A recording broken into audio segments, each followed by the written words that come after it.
আওয়ামী লীগকে যদি ফেসিবাদ বলা হয়, এই সরকারও নব্য ফেসিবাদ। বাংলাদেশের বেশিরভাগ মানুষ আতঙ্কগ্রস্ত, বিভিন্ন কারণে আতঙ্কগ্রস্ত। দল হিসাবে জাতীয় পার্টি কোনো সময় কোনো অপকর্ম সমর্থন করে নাই এবং আমরা সবসময় সংগ্রামী ছিলাম, এখনও আছি, ভবিষ্যতে থাকবো। এই ফার্স্ট যে শহীদ হয়েছে আবু সাইদ, ওনার কবর জিয়ারত করতে আমি প্রথম গেছি। আমাদেরকে যেভাবে তারা কালার করতে চাচ্ছে, এটা অত্যন্ত দুর্ভাগ্যজনক। দুটো জিনিসের জায়গায় আমি মনে করছি যে এই সিদ্ধান্তটা সঠিক সিদ্ধান্ত হয়নি। একটা হলো কৌশলগতভাবে নিয়ম হলো যে আওয়ামী লীগ একটা আন্দোলনের মাধ্যমে দেশের জনগণের রায় অনুযায়ী তারা ক্ষমতাচ্যুত হয়েছে। যে দেশের জনগণ তাদেরকে পছন্দ করছে না, সেই দেশের জনগণকে তাদেরকে যদি আবার নির্বাচনে আসতে দেওয়া যায়, স্বাভাবিকভাবে কাজকর্ম করতে দেওয়া যায়, তাতেও দেশের জনগণ তাকে রায় দিয়ে তাদেরকে নির্বাচন থেকে বের করে দেবে। অথবা তারা নিজেরা ঠিক হয়ে শুদ্ধ হয়ে তাদের যে পাপকর্ম সেগুলো বাদ দিয়ে হয়তো একটা কাঠামোতে দাঁড়িয়ে পরবর্তীতে তারা রাজনীতিতে টিকে থাকার চেষ্টা করবে। এটা হলো একটা স্বাভাবিক প্রক্রিয়া। কিন্তু যখনই আমি এটাকে আদেশ দিয়ে করলাম এবং যে আদেশটা যে প্রক্রিয়া করা হলো, এটা আমার কাছে সঠিক মনে হয়নি। যেমন একটা হলো যে সরকারের পৃষ্ঠপোষকতায় তৈরি তরুণদের একটি রাজনৈতিক দল, এখনও রেজিস্ট্রেশন হয়নি এই দলটার, সেই দল একটি দাবি জানালো, কম সময়ের ভিতরেই একটা বড় ধরনের দাবি জানালো এবং ওইটার প্রেক্ষিতে তারা কিছু আন্দোলন করলো। এটা হলো যে প্রথম হলো যে সরকার একটা অর্ডিন্যান্স করলেন, অর্ডিন্যান্সটা হলে আইন পরিবর্তন করে তাদেরকে সন্ত্রাসী সংগঠন হিসেবে চিহ্নিত করে তাদেরকে রাজনীতি থেকে বহিষ্কার করার জন্য বিচার করা যাবে। সেই জন্য বিচারের সুযোগ দিয়ে একটা আইন করে বিচার করার সুযোগ সৃষ্টি করলেন সরকার। ভালো, বিচার করে আপনি রায় দেন, এটা ঠিক আছে। কিন্তু তার আগেই অ্যাডমিনিস্ট্রেটিভ অর্ডার দিয়ে তাদের সকল কার্যক্রম বন্ধ করা হলো। এটা একটা ধরনের রায় দেওয়া হলো যে তারা রাজনীতি করতে পারছেন না। আর তারপরে এই রাজনীতিটাকে এই থেকে আমি মনে করি কার্যকর করা হলো যখন আবার ইলেকশন কমিশন তাদের ইলেকশনের থেকেও তাদের নিষিদ্ধ করলেন। তার মানে একটা রায় হলো যে তারা রাজনৈতিক কর্মকাণ্ড করতে পারবেন না, আর এই রায়টাকে বাস্তবায়ন করা হলো যে তারা ইলেকশনই করতে পারবেন না। তো বিচারের আগেই কিন্তু রায় হলো এবং কার্যকর হলো। রায় আগে হয়ে যাবে, রায় এক্সিকিউট হয়ে যাবে, তারপরে বিচার হবে, এটা আইনের শাসনে অ্যালাউ করে না। কাজেই এই পদ্ধতিটা আমি মনে করি যেটা আইনের শাসনের ব্যত্যয় হয়েছে। না, এটা লিগ্যাল নোটিশ যেও পাঠাতে পারে। আমি তো বললাম যে 14 দল বা অন্য কোনো কথা না, জাতীয় পার্টি সবসময় আমরা আমাদের স্বকীয় বৈশিষ্ট্য নিয়ে রাজনীতি করেছি, আমরা লাঙ্গল মার্কা নিয়ে আমরা ফাইট করেছি এবং আমরা সবসময় আমাদের নিজস্ব রাজনীতি করেছি। অনেক সময় অনেকভাবে যেটা এখন বলা হয় ফেসিবাদী, সরকার অনেক ধরনের প্রেশার সৃষ্টি করেছে, আমাদের দলকে অনেকখানে দুর্বল করে ফেলেছে, অনেক সময় বাধ্য করেছে। তারপরেও কিন্তু আমাদের নিজস্ব অস্তিত্ব নিয়ে বেঁচে থাকার চেষ্টা করেছি, বেঁচে আছি। এবং আমরা যখনই পিছু হটছি তখন ওই প্রত্যয় নিয়ে পিছু এসছি যে আমরা যে কোনো সময় আবার সামনে গিয়ে জনগণের সংগ্রামে আমরা জীবন দেবো সামনে গিয়ে। এখন আমরা আসছি যে ট্যাকটিক্যালি আমরা কৌশলগত কারণে পিছিয়ে এসেছি, আবার আমরা সামনে যাব। আমরা 2018 সালের নির্বাচনে আমাদেরকে যখন বিরোধী দল করতে বলা হলো, আমি deputy leader of the opposition ছিলাম, আমরা প্রতিদিন আমি সরকারের যত অপকর্মের কথা তুলে ধরার চেষ্টা করছি এবং আমাকে পরে সরিয়ে দেওয়া হয়েছে। তারপরে যখনই আমি ফিরে এসেছি সঙ্গে সঙ্গে আমি আবার চেষ্টা করছি এবং দল আমার সঙ্গে ছিল, তৃণমূল পর্যায়ের নেতাকর্মীরা আমার সঙ্গে ছিল। অনেকে হয়তো কিছু উপর লেভেলের মানুষ যারা মন্ত্রী এমপি হয়েছেন তাদের মধ্যে অনেকেই ব্যক্তিগত স্বার্থ বা এলাকার স্বার্থ এইসব চিন্তা করে অনেক সময় সরকারের সঙ্গে কিছুটা লিয়াজও মেনটেন করেছে। কিন্তু দল হিসাবে জাতীয় পার্টি কোনো সময় কোনো অপকর্ম সমর্থন করে নাই এবং আমরা সবসময় সংগ্রামী ছিলাম, এখনও আছি, ভবিষ্যতে থাকবো। আমাদের উপরে বিচার করে যদি কোনো কিছু করতে পারে আমাদেরকে কখনোই বিচারের দোষী সাব্যস্ত করতে পারবে না। গায়ের যদি কিছু করে এটা টিকবে না, এটার জন্য আমরা অরিড না। এইসব জিনিস জনগণ এটা বিচার করবে এবং এটা পরিবর্তন হবে, এটা সম্পর্কে আমরা নিশ্চিত। তারা বলতে পারবে। আমরা তো তাদেরকে প্রথম থেকে সমর্থন দিয়েছি। তারা যখন আন্দোলন করেছেন, তারা তো পার্টি ছিল না, যারা ছাত্ররা ছিল, আমাদের লোকেরা এই ফার্স্ট যে শহীদ হয়েছে আবু সাইদ, ওনার কবর জিয়ারত করতে আমি প্রথম গেছি এবং তার বাসায় গিয়ে তার বাবা মাকে কিছু সহায়তা করা, তাদেরকে সান্ত্বনা দেওয়া এবং তাদের পক্ষে কথা বলা। এবং তার আগে আমাদের যে তাদের জানাজার ক্ষেত্রে আমাদের লোকরা সরাসরি জড়িত ছিল রংপুরে, তারা সরাসরি তাদেরকে সাহায্য করছে। আমাদের লোকদের অনেকের বিরুদ্ধে হুলিয়া ছিল, পালিয়ে বেরিয়েছে, অনেকে 2জন ছেলে মারাও গেছে, 4 জনকে অ্যারেস্ট করে রাখা হয়েছিল। তো আমরা তো সর্বাত্মক, পরবর্তীকালে যখন সরকার গঠন হয় 5ই আগস্টের পরে, তখনও তো আমরা তাদেরকে সর্বাত্মক সহযোগিতা করছি, আশ্বাস দিয়েছি, সহযোগিতা করে গেছি। এবং আমরা কোনো সময় এমন কিছু দেখাই নেই যে তাদেরকে আমরা কোনো ক্ষেত্রে তাদেরকে আমরা বৈষম্য করছি খারাপ হিসাবে। আমরা সবসময় তাদেরকে তরুণ সমাজ সামনে এগিয়ে যাক, তরুণরা আমরা যেটা পারিনি তারা তরুণরা পেরেছে, এসব বক্তব্য আমার আছে। এই একটা জিনিস তারা হয়তো ভুল করছেন, আন্দোলনটা সারা দেশের লোক সবাই মিলে করেছে। আন্দোলনের কৃতিত্বটা গুটি কয়েক তারা তৎকালীন সময় মনে হচ্ছিল যে লিডারশিপ দিচ্ছেন, তারাই সম্পূর্ণটা নিয়ে যাবেন, এটা কিন্তু সাধারণভাবে গ্রহণযোগ্য হবে না। এখানে একেবারে কৃষক, শ্রমিক, জনতা থেকে শুরু করে মানে ছাত্র থেকে শুরু করে টিচার, অভিভাবক সবাই কিন্তু এটার সঙ্গে একমত ছিলেন এবং এইভাবেই তারা আন্দোলন করছেন। তাদেরকে বাদ দিয়ে এখন টিচারদেরকে বিভিন্ন জায়গায় অপমান করা হচ্ছে।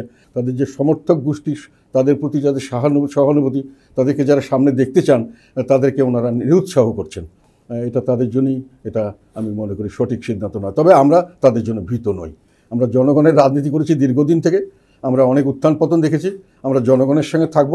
এটাতে যত বেশি আমরা নির্যাতিত হব, যত বেশি আমাদের জনসমর্থন বাড়বে, জনগণের সহানুভূতি বাড়বে এবং আমাদের সামনে এগিয়ে যাওয়ার উৎসাহ উদ্দীপনা বাড়বে। জাতীয় পার্টির সঙ্গে কেন তারা বসবে না? জাতীয় পার্টি একটা অত্যন্ত পুরানো দল, দীর্ঘদিনের অভিজ্ঞতা সম্পন্ন, এবং আমরা কোনো সময় জনগণের বাইরে কিছু করিনি। যেটা করানো হয়েছে জোর করে, সেটাও পার্শিয়ালি করানো হয়েছে। আমরা কোনো সময় কোনো কিছু করিনি যেটাতে আমাদেরকে দোষী বলতে পারে। আমরা 14 যদি ধরে না যায় জাতীয় পার্টি অংশগ্রহণ করে, যদি আমি করি নেই, আমাদের 300 আসনের মধ্যে 270 আসন আমরা উইথড্র করেছিলাম, তারপরে ধরে নিলাম। কিন্তু সেই নির্বাচিত যদি তারা অবৈধ সরকারই বলে, সেই অবৈধ সরকারের অধীনে বিএনপি সহ সব দল স্থানীয় সরকার নির্বাচন করেছে। 2018-তে সব দল নির্বাচন করেছে। 2024-এ এসে একটা বিশেষ পরিস্থিতিতে আমাদের নির্বাচন করতে বাধ্য করে। তারপরেও আমি আগে পিছিয়ে সবসময় বলেছি এবং সমালোচনা করেছি। এই নির্বাচনগুলির সম্পর্কে আমি বলেছি নির্বাচন হয়নি, সমালোচনা করেছি, সব কিছু করেছি। এবং আন্দোলনের সময় আমরা একেবারে সম্মুখ সারিতে ছিলাম। 3 তারিখেই আমরা ঘোষণা দিয়েছিলাম যে আমরা আন্দোলনের সঙ্গে আছি। পরে অফিসিয়ালি আমরা পার্টি অফিসে বসে ডিসিশন নিয়ে তাদের সমর্থন দিয়েছি। কাজেই আমরা জনগণের সঙ্গে সবসময় ছিলাম, সবসময় আছি। আমাদেরকে যেভাবে তারা কালার করতে চাচ্ছে, এটা অত্যন্ত দুর্ভাগ্যজনক। আমি জানি না কেন, কী উদ্দেশ্যে করছেন। তবে এটাতে অন্যায় থাকবে। এটাতে অন্যায়কে ন্যায় হিসাবে প্রতিষ্ঠিত করা সত্যই থাকে। এটা কখনোই সম্ভব হয়নি এবং ভবিষ্যতে কখনো সম্ভব হবে না। এটা আমার কাছে মনে হয় একটা গোজামিল চলছে। যেমন চট্টগ্রামের মেয়রকে যখন দেওয়া হয়েছে, তার মানে সেই নির্বাচনটাকে বৈধতা দিয়েই দেওয়া হয়েছে। ঠিক আছে, দেওয়া হলো। এখন আবার ঢাকাতে একইভাবে দেওয়া হয়েছে, কোর্টের অর্ডার হচ্ছে, ওনারা করতে চাচ্ছেন। এখন আবার এখানে যারা ওনার যা শুনি আর কি, এখানকার যা উপদেষ্টা ওনার সঙ্গে মনোপুত হচ্ছে না, কাজে উনি রাজি হচ্ছেন না। আবার একই ক্ষেত্রে আমাদের একটা দাবি আছে, সেটা জাতীয় পার্টির ক্যান্ডিডেট রংপুর থেকে বিপুল ভোটে এবং আওয়ামী লীগকে এবং অন্য সব দলকে পরাজিত করে একেবারে ফেয়ার ভোটে, আওয়ামী লীগ অনেক চেষ্টা করে সেখানে দাঁড়াতে পারেনি, সেখানে যে তাকে আবার কোনো কিছু তারটা বাতিল করে রাখা। কাজে যদি নির্বাচন মানে কথা হলো আইনের শাসন হলো সবার জন্য একই আইন থাকবে। এখানে দেখা যাচ্ছে আইন পার্সন টু পার্সন ভেরি করছে, আইন স্থান টু স্থান ভেরি করছে, সময় থেকে এই সময় হলে একটা, আরেক সময় হলে একটা, মানে আইনের কোনো স্থায়িত্ব দেখা যাচ্ছে না। এটা হলো গোজামিলের ব্যাপার এবং এই গোজামিল দিয়ে দেশ চালানো আমার মনে হয় কঠিন হবে। আওয়ামী লীগ আমলে যেটা ফেস করেছিলাম মোটামুটি কিছু বাধা, এই ধরনের বাধা না, আরেক ধরনের বাধা, এখন আমরা বাধা ফেস করছি এবং আমরা দেখতে পাচ্ছি যে আওয়ামী লীগকে যদি ফেসিবাদ বলা হয়, এই সরকারও নব্য ফেসিবাদ, এটা সম্পর্কে আমার কোনো সন্দেহ নেই। এবং ওনারা ফেসিবাদ করার কারণে যেভাবে যে অবস্থানের সৃষ্টি করেছিলেন, সেই পরিবেশ সৃষ্টি করেছিলেন, এখনও মোটামুটি সেই পরিবেশ সৃষ্টি করা হয়েছে এবং হচ্ছে। বাংলাদেশের বেশিরভাগ মানুষ আতঙ্কগ্রস্ত, বিভিন্ন কারণে আতঙ্কগ্রস্ত।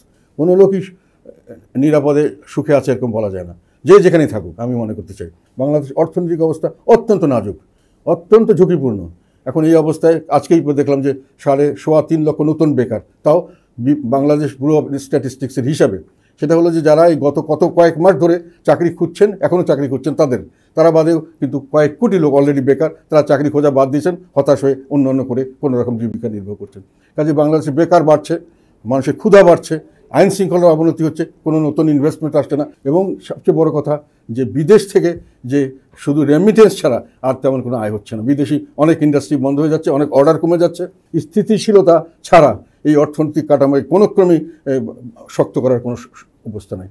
আমাদের যে ঐক্যমত কমিশন করেছে, এটা তো অ্যাকচুয়ালি প্রথমে আমি বলছি অনৈক্যমতের পরিচয়, কারণ ওনারা প্রথমেই আমাদেরকে বাদ দিয়েছেন, অনেককে বাদ দিয়েছেন। কাজে এটা তো ঐক্যমতের হলো না, ওনারা প্রথমেই, এবং কী জন্য বাদ দিয়েছেন সেটা আমাদেরকে এখনও বলেননি। এখনও আইনগতভাবে আমরা একটা বৈধ দল, সব দিকে আমাদের এবং আমাদেরকে কোনো ক্রমেই অবৈধভাবে যেটা করা হচ্ছে সেটা বৈধতা নাই, কিন্তু ওনারা ওটা করেছেন এবং ওটা করতে গিয়ে ওনারা ঐক্যটাকে নষ্ট করে অনৈক্য সৃষ্টি করে দেশে একটা বিভাজন সৃষ্টি করেছেন। এক পাশে ফেসিবাদের দোসর ফেসিবাদ, আর এক পাশে ফেসিবাদ বিরোধী, এবং তাদের মধ্যে একটা সংঘাতপূর্ণ পরিবেশ তৈরি করেছেন, মানে হানাহানি মারামারির পরিবেশ সৃষ্টি করা হচ্ছে। এই পরিস্থিতিতে বাংলাদেশের কীভাবে অগ্রসর হবে বাংলাদেশ? আর রাজনৈতিক স্থিতিশীল ছাড়া অর্থনৈতিক স্থিতিশীলতা আসবে না, অর্থনৈতিক স্থিতিশীলতা ছাড়া দেশের মানুষের সামনে বেঁচে থাকার উপায় থাকবে না, স্বাভাবিক জীবনযাত্রার কোনো গ্যারান্টি থাকবে না। বলছি ঐক্য ধরে রাখার চেষ্টা করেন, ঐক্য বাড়ানোর চেষ্টা করেন, ঐক্য সৃষ্টি করেন, পরস্পরের মধ্যে ঘৃণা প্রতিহিংসা কমিয়ে ফেলেন, বাদ দিয়ে দেন, সৌহার্দ্য বন্ধুত্ব সৃষ্টি করেন, তাহলেই দেশকে রক্ষা করা সম্ভব। আমি দুটো দলের থেকেই দেখলাম। একটা দল হলো থেকে বিএনপির থেকে একজন নেতা, সিনিয়র নেতা, উনি বলেছেন যে যারা আওয়ামী লীগ থেকে বিশুদ্ধ লোক আসবে আমরা তাদের নিব। আবার মোস্ট প্রবলি এনসিপি বা কোনো একটা দলের থেকে ওখানে বলা হচ্ছে যে অনেক লোক আওয়ামী লীগের লোক তারা ওখানে জয়েন করছেন, এরকম একটা দেখলাম। সত্য মিথ্যা আমি জানি না। তার মানে ওনারা যেটা বলতে চাচ্ছেন যে সব আওয়ামী লীগের লোক খারাপ নয়, তাদের মধ্যে ভালো লোকও আছে, তারা বলছেন, মানে বিএনপির যে বলেছেন বা এনসিপির যে বলেছেন। আমার কথা হলো, যদি একটা দল, এই কথা আমি আগেও বলেছিলাম, একটা দলের যদি সব লোক খারাপ না হয় তাহলে সেই দলটাকে আপনি ব্যান করবেন কেন? যদি সব লোক খারাপ না হয়, কিছু গুটি কয়েক লোক হয় তাকে আপনি, বেশিরভাগ লোক হয় তাদেরকে আপনি শাস্তি দেন, কিন্তু দল তো আর হাত পা নাই, দলের তো লোকজনই তো করে যে খারাপ কাজ। তো আপনি যদি তাকে খারাপ, দলই খারাপ, তাহলে তো সব লোকই খারাপ আপনি বলছেন। তবে কথা হলো, এদেরকে আপনি রাজনীতি করতে না দেবেন, এদেরকে আপনি ভোটার তালিকা থেকে বাদ দিতে পারবেন? তো ভোটার তালিকা থেকে যদি বাদ না দিতে পারেন, তাহলে ওরা অন্য কোনো দলে যাবে বা অন্য কোনো দলে ভোট দিবে, এটাকে আপনি কিভাবে ঠেকাবেন বা ঠেকাবেন কেন? প্রশ্ন হলো, সেখানে ডেফিনেটলি তখন তাদের চয়েস মতো তারা ইলেকশনে ভোট দেবে, এবং সেখানে তারা আমাদেরকে যদি দেয়, তো অন্যায় কিছু আমি দেখি না। কারণ আমরা তো সবসময় সত্যের পথে কাজ করছি, আমরা তো জনগণের পক্ষে কথা বলছি। আমরা তো খারাপ কাজের, আওয়ামী লীগের খারাপ কাজের তো আমরা প্রশ্নটা করছি না, আওয়ামী লীগের খারাপ কাজের আমরা সমর্থন করছি না। কিন্তু আওয়ামী লীগের একটা ভালো লোক যদি তারা নিতে পারে দলে, আর আওয়ামী লীগের সেই ভালো লোক যদি আমার দলে আসতে চায় বা আমার দলে ভোট দিতে চায়, আমি বাধা দেবো কেন? আমি মনে করি এখন সবচেয়ে আগে প্রয়োজন জাতীয় সরকার নির্বাচন, এবং ওইটার মাধ্যমে একটা ফাউন্ডেশন তৈরি। কিন্তু ওই নির্বাচন হেনতেনের নির্বাচন নয়, ওনারা যে নির্বাচন করতে চাচ্ছেন সেই নির্বাচন নয়। লেভেল প্লেইং ফিল্ড হতে হবে, অবাধ, সুষ্ঠু, নিরপেক্ষ হতে হবে, পরিবেশ হতে হবে। কারণ এখনও আমরা জানি না নির্বাচন কমিশন সম্পর্কে, আমরা জানি না তারা নিরপেক্ষ কিনা। আমরা নির্বাচনের সময় যেটা করতে হয় আমরা সবই করতে চেষ্টা করছি, আমরা সংগঠিত হচ্ছি। আমরা আমাদের কাউন্সিলের একটা ডেট দেওয়া হয়েছে, এটার কালকে আবার প্রেসিডেন্ট মিটিং আছে, এগুলো নিয়ে আমরা কাউন্সিল করার চেষ্টা করবো, করার পরে আমরা জনগণের কাছে যাওয়ার চেষ্টা করব। যদি বাধাগ্রস্ত হই তাহলে যখন যেভাবে পজিশন হয় সেভাবে নিব। নির্বাচন যদি সঠিক নির্বাচন না হয় তখন কি সিদ্ধান্ত হবে সেটাও আমরা সেই সময় নেব। আমরা চাচ্ছি যে সঠিক নির্বাচনের জন্য আমাদের কথাবার্তাগুলো নিয়ে আমরা জনগণের সামনে যাব এবং জনগণের কাছে আমরা তাদের আশীর্বাদ চাইব। বাংলাদেশের মানুষ কোনো নির্বাচনে ভুল করে না, সঠিক নির্বাচন হলে। এটা আমার দীর্ঘদিন নির্বাচন করে অভিজ্ঞতা। কাজেই আমাদের দেশের মানুষকে পরিপক্ক মানুষ মনে করি আমি, গণতন্ত্রের জন্য প্রস্তুত মানুষ মনে করি, এবং আমি মনে করি তাদের সামনে দাঁড়িয়ে আমরা যখন নির্বাচনে ভোট চাইব তারা নিশ্চয়ই আমাদেরকে সমর্থন করবে। না, এটা আমার প্রস্তাব। আমি একটা সংস্কারের উপরে আমি একটা প্রস্তাব তৈরি করে ওনাদেরকে দিয়ে এসেছি, যদি ওনারা রিসিভ করতে অনেক ভয় পাচ্ছিলেন বা লজ্জাবোধ করছিলেন কেন জানি না। তো ওটা আমি পত্রিকাও ছেপেছি। ওটার মধ্যে আছে যে কতগুলো ভাবে এগুলোকে নিয়ন্ত্রণ করা যায়। আমাদের দেশে ইন্টারেস্টিংলি অনেকে জানে না, আমাদের দেশে কিন্তু চিফ এক্সিকিউটিভ আগে ছিল প্রেসিডেন্ট কিন্তু দুবারের বেশি হতে পারবে না, ওটা ছিল। এখন পরবর্তীকালে পার্লামেন্টারি সিস্টেম আসাতে প্রধানমন্ত্রী হয়ে গেছে চিফ এক্সিকিউটিভ, সেখানে এই সিস্টেমটা করা হয়নি। কিন্তু আমাদের করা, এখনও প্রেসিডেন্ট দুটার বেশি পারবে না। এটাকে আমি তখন বলছিলাম 2 টার্মের বেশি করা উচিত হবে না। আমার এটার ব্যাপারে আমার আর্টিকেল লেখা আছে। এই শেখ হাসিনার সময় লিখেছিলাম যে এক ব্যক্তি বেশি দিন থাকলে পৃথিবীর বিভিন্ন ডেমোক্রেটিক কান্ট্রিতে অনেক সময় দেখা যায় যে এক নায়কতন্ত্র একটা পরিবেশ সৃষ্টি হতে পারে। আমার আর্টিকেল বাংলা আছে, ইংরেজিতে আছে। কাজেই আমরা যেন এটাকে লিমিটেড করি, 2 বারের বেশি বা কিছু একটা রেস্ট্রিক্ট করি। অন্তর্বর্তী সরকারকে আমি যেটা বার্তা দিতে চাই সেটা হলো যে আমি মনে করি যে আশা আকাঙ্ক্ষা নিয়ে আপনাদেরকে আমরা সমর্থন দিয়েছিলাম সেটা বাস্তবায়ন করুন। সত্যিকার অর্থে একটি অবাধ, সুষ্ঠু, নিরপেক্ষ, অন্তর্ভুক্তিমূলক নির্বাচনের ব্যবস্থা করুন এবং সবাইকে নিয়ে দেশ পরিচালনা করার চেষ্টা করুন, সবাইয়ের সমর্থন নিয়ে, সবাইকে আস্থায় নিয়ে, এবং হিংসা, বিদ্বেষ, ঘৃণা, প্রতিহিংসার বাদ দিয়ে আমরা বন্ধুত্ব, সৌহার্দ্য এবং সমঝোতার মাধ্যমে দেশকে এগিয়ে নিয়ে যাই। এটি আমাদের কামনা, আপনাদের কাছে আমার প্রার্থনা।